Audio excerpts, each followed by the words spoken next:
Lectura del libro El Camino a Cristo, capítulo 2. La necesidad más urgente de todo ser humano.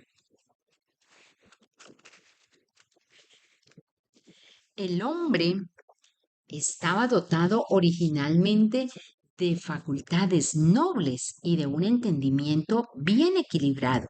Era perfecto en su ser y estaba en armonía con Dios. Sus pensamientos eran puros y sus propósitos santos. Pero a causa de la desobediencia, sus facultades se pervirtieron y el egoísmo reemplazó al amor.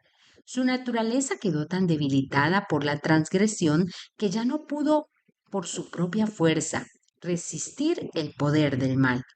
Fue hecho cautivo por Satanás y hubiera permanecido así para siempre si Dios no hubiese intervenido de una manera muy especial. El tentador quería desbaratar el plan que Dios había tenido cuando creó al hombre. Así llenaría la tierra de sufrimiento y desolación, y luego señalaría todo ese mal como resultado de la obra de Dios al crear al hombre. En su estado sin pecado, el hombre mantenía una comunión gozosa con aquel en quien están escondidos todos los tesoros de la sabiduría y del conocimiento. Lo dice Colosenses 2:3. Pero después de su pecado no pudo encontrar gozo en la santidad y procuró ocultarse de la presencia de Dios. Tal es aún la condición del corazón que no ha sido renovado. No está en armonía con Dios, ni entrega gozo en la comunión con Él.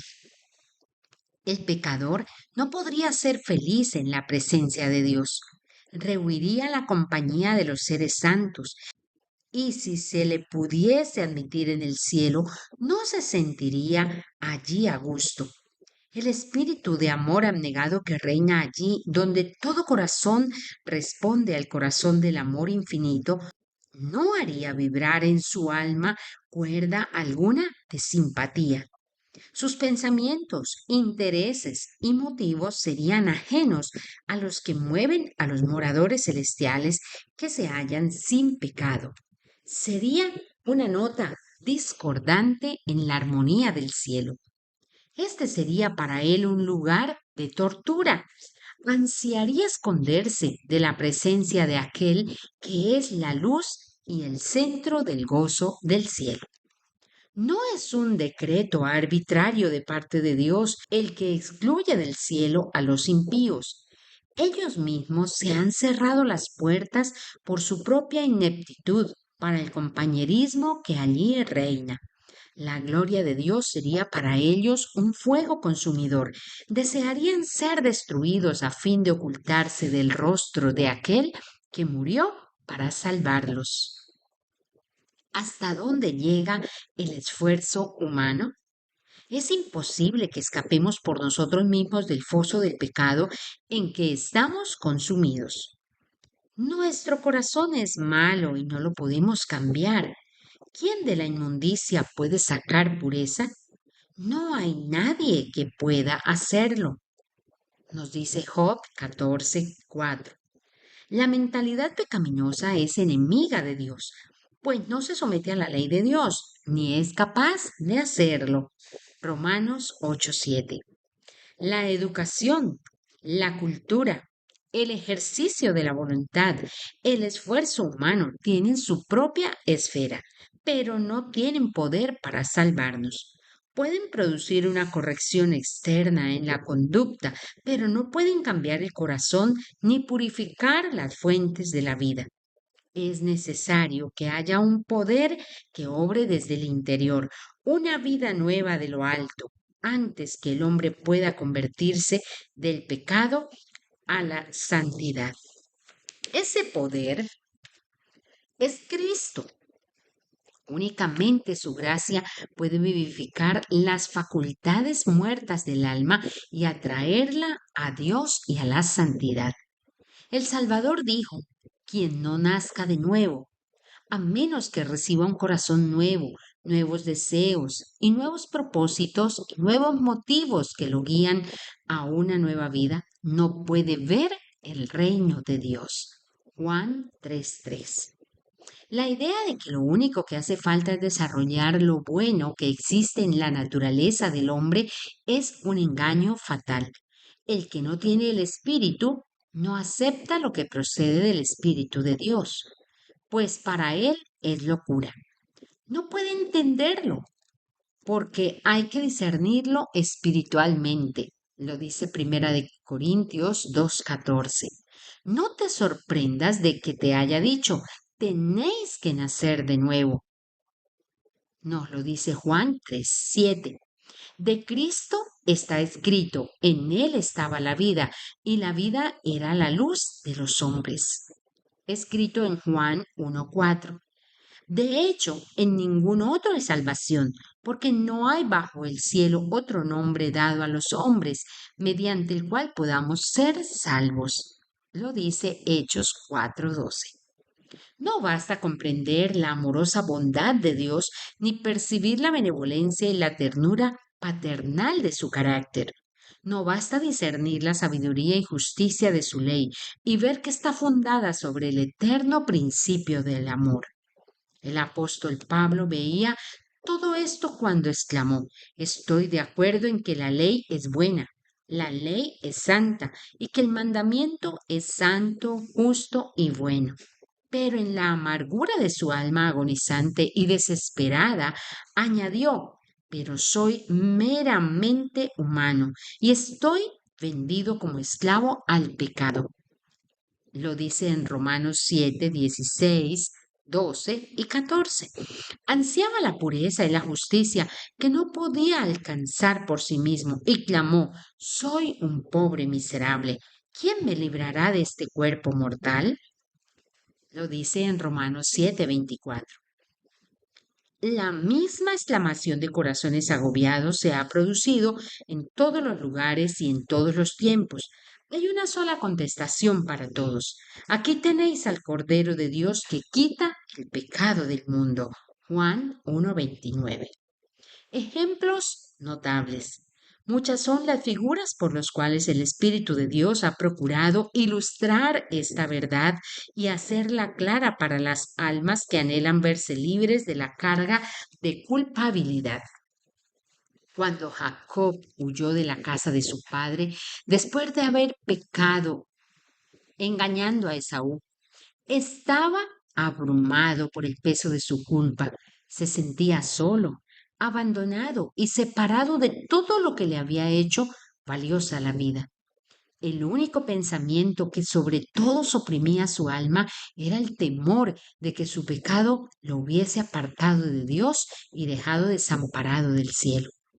Embargado por la tristeza, se recostó para descansar sobre la tierra desnuda. Estaba rodeado únicamente por las solitarias colinas y cubierto por el brillante manto de las estrellas de la bóveda celeste.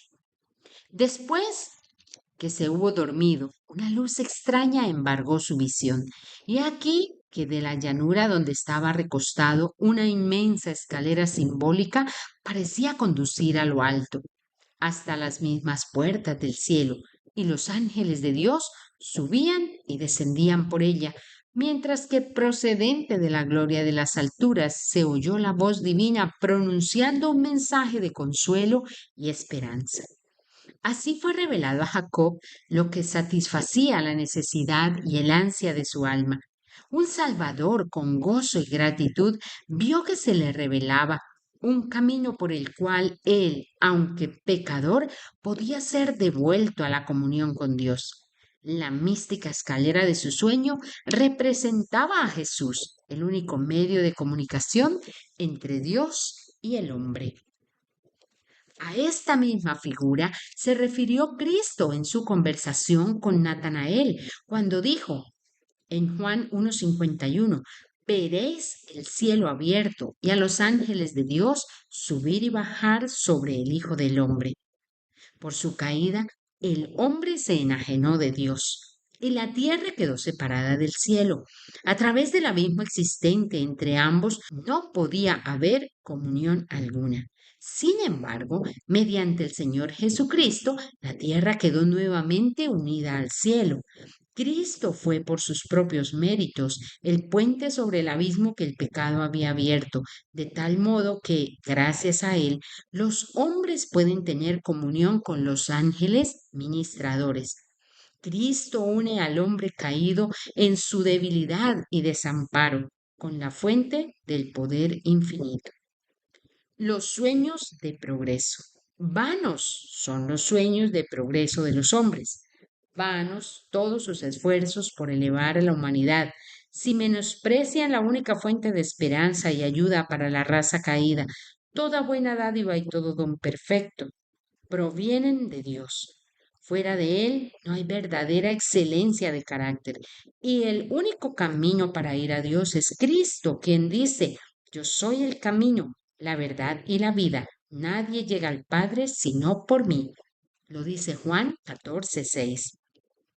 El corazón de Dios suspira por sus hijos terrenales con un amor más fuerte que la muerte. Al dar a su Hijo, nos ha convertido todo el cielo en un don. La vida, la muerte y la intercesión del Salvador, el ministerio de los ángeles, la súplica del Espíritu Santo, el Padre que obra sobre todo y por todo, el interés incesante de los seres celestiales, todo es movilizado en favor de la redención del hombre. Oh, contemplemos el sacrificio asombroso que fue hecho para nuestro bien. Procuremos apreciar el trabajo y la energía que el cielo consagra a rescatar al perdido y hacerlo volver a la casa del Padre. Jamás podrían haberse puesto en acción motivos más fuertes y energías más poderosas. ¿Acaso los grandiosos galardones por el bien hacer, el disfrute del cielo, la compañía de los ángeles, la comunión y el amor de Dios y de su Hijo, la elevación y el acrecentamiento de todas nuestras facultades por las edades eternas, no son incentivos y estímulos poderosos que nos instan a dedicar a nuestro Creador y Redentor el amoroso servicio de nuestro corazón? Y por otro lado, los juicios de Dios pronunciados contra el pecado, la retribución inevitable, la degradación de nuestro carácter y la destrucción final se presentan en la palabra de Dios para amonestarnos contra el servicio al diablo. ¿No apreciaremos la misericordia de Dios? ¿Qué más podría Él hacer? Entremos en la debida relación con aquel que nos ha amado con amor asombroso. Aprovechemos los medios que nos han sido provistos a fin de que seamos transformados conforme a su semejanza y restituidos a la comunión de los ángeles ministradores, a la armonía y a la comunión con el Padre y con el Hijo.